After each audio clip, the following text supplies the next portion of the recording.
keluar dan seterusnya. Ini terjadi pembicaraan yang cukup panjang ya ikhwan. Tapi memang mereka sendiri mengaku. Jadi saya ini di sana diperiksa oleh Badan Intelijen Saudi, saya diperiksa oleh Dewan Keamanan Saudi, saudara. Nah, belakangan, saudara, kenapa saya diperiksa? Mereka mendapatkan laporan sampah dari negeri ini ya. Jadi mereka bilang ini zubalah. Nahnu nahsul alal maklumat kadhibah. Kita mendapat informasi yang bohong. Bahkan mereka bilang zubalah itu sampah ya kawan. Informasi sampah tentang Anda. Jadi katanya saya ini buronan, melarikan diri, ada persoalan hukum yang saya hadapi, saya ini katanya red notice, kemudian ada lagi yang mengatakan kalau saya ini saudara orang politik yang selalu bikin keributan di mana-mana, nanti bahaya untuk keamanan Saudi. Nah ini laporan-laporan semacam ini, saya tidak mau menuduh siapa yang melapor si A atau si B atau si C ya ikhwan, tapi ini ada. Dan ini bukan laporan dari orang biasa. Kalau laporan dari orang biasa, saudara, nggak bakal dihiraukan oleh pemerintah Saudi. Ini tingkat negara. Ini bukan tingkat RT, bukan tingkat RW. Ini tingkat negara. Negara Saudi mendapatkan laporan. Berarti yang memberikan laporan ini, saudara, ini tingkat tinggi juga. Nah, tapi ala kulli hal semua kita buktikan. Mereka bilang, apa betul? Anda ini punya kasus hukum, ada 2 kasus hukum, 1 di Jakarta, 1 di Bandung. Saya katakan kepada mereka, saya tidak punya kasus hukum. Mana buktinya? Saya punya SP3. SP3-nya saya terjemahkan ke dalam bahasa Arab. Kayaknya dalam sejarah nggak pernah ada SP3 diterjemahkan ke dalam bahasa Arab.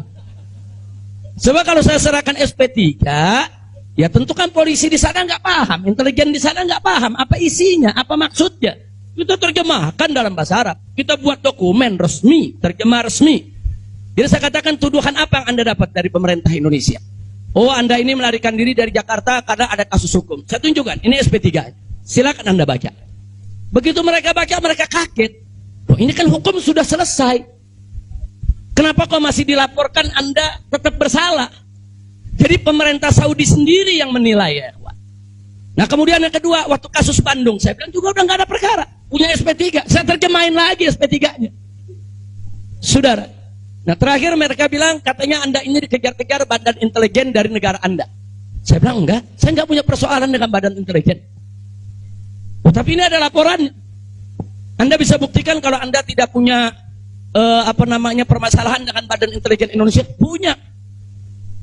Loh, apa buktinya? Saya punya dokumen perjanjian antara saya dengan badan intelijen negara Indonesia. Saya terjemahkan lagi dalam bahasa Arab. Resmi di situ, saudara. Dan dokumen ini kan belum saya buka ke masyarakat ya ikhwan. Saya pikir nggak ada perlunya saya buka ya ikhwan, kecuali kalau darurat saya tunjukkan. Mereka kaget loh. Anda punya perjanjian begini bagus dengan negara, Anda tidak punya masalah. Kok dilaporkan macam-macam?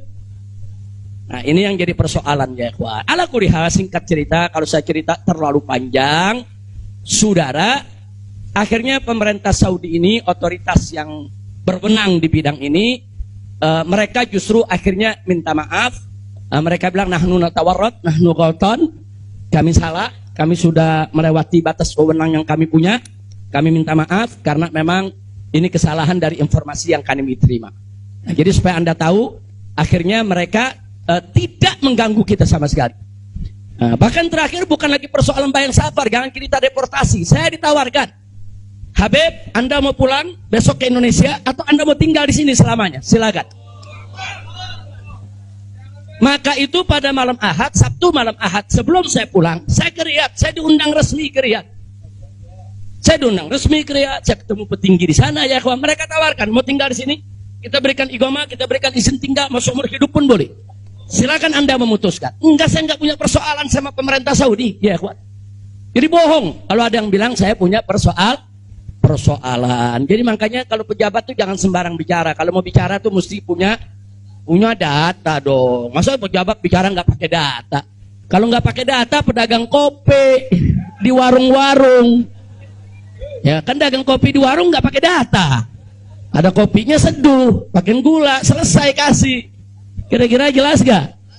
Ini kalau pejabat tingkat negara harus punya data ya ikhwan, nggak sembarangan. Tapi baiklah, kita bagian akhir.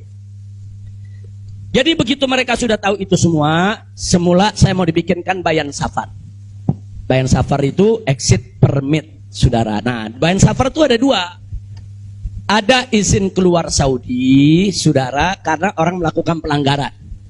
TKI yang melarikan diri dari majikan, atau umpamanya ada tenaga kerja yang melakukan pelanggaran pidana, mencuri, berkelahi, atau membunuh saudara. Nah, mereka-mereka ini kalau diusir dari Saudi itu namanya deportasi dengan bayan safar. Tapi ada juga jenis bayan safar lain. Nah, seperti apa? Seperti orang yang mendapat suaka politik, itu kan perlindungan. Atau seperti orang yang dicekal politik, seperti yang saya alami.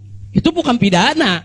Atau seperti mereka yang kehilangan warga negara, seperti orang-orang Rohingya yang tinggal di Mekah.